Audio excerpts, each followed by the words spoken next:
No, and in terms of the military aid that the US has offered, is Ukraine satisfied, thankful? What are your thoughts on the kind of support that is coming in from the US as well? Because he also said that we will be announcing additional sanctions against elites and companies that are trying to evade or backfill Russia's war machine. And that's a very important statement coming in from the White House at this point.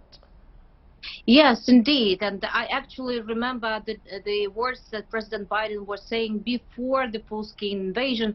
You remember about those sanctions, the crucial ones that would be imposed on Russia, and not all of them being actually imposed till today or till recently. So we hope that the United States will become even stronger when it comes to the sanctions, and will recognize Russia as the state sponsor of terrorism that will be of a great help. Of course, the war machine, it has to be stopped through the sanctions, but most importantly, it's the weapons. As you mentioned, we appreciate all the help we're getting, but what we definitely need to win this war, this year, is we need a long-range artillery. We need a long-range capabilities that will allow us to hit the launchers, and we would also need F-16 fighter jets to combat all the challenges that we are dealing with almost on a daily basis when it comes to the war of Russia against Ukraine. Right, and I just want to bring in Abhishek for a moment. Abhishek, you heard Victoria right there as well in terms of what Ukraine really needs at this point of time. Has that been covered in terms of tracks by America, or is there still that will be done going forward, given that their requirements are quite elaborate even now in the midst of the tensions that prevail with Russia?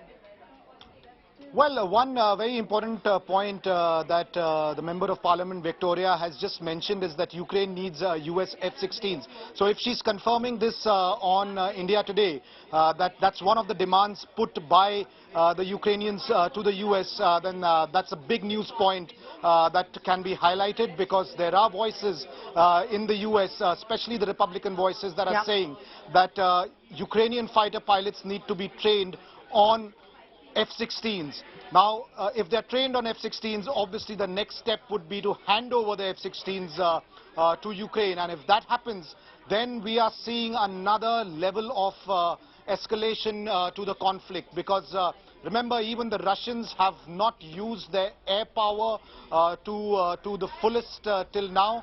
And if this war actually gets into the airspace completely, then of course, you know, it's a big danger. And in fact, that's what experts say, is that that's one of the triggers for a nuclear war as well, because if you have air assets from both sides, you know, flying over each other's airspace, carrying out attacks, that could be a trigger for the nuclear war. So if it's a confirmation from the MP that they have in fact asked for the F-16s, maybe we can ask her to once again clarify that is it one of their needs, please clarify. Abhishek has asked absolutely. you have to clarify if your demand for F-16 is an official demand coming in from Ukraine to the US.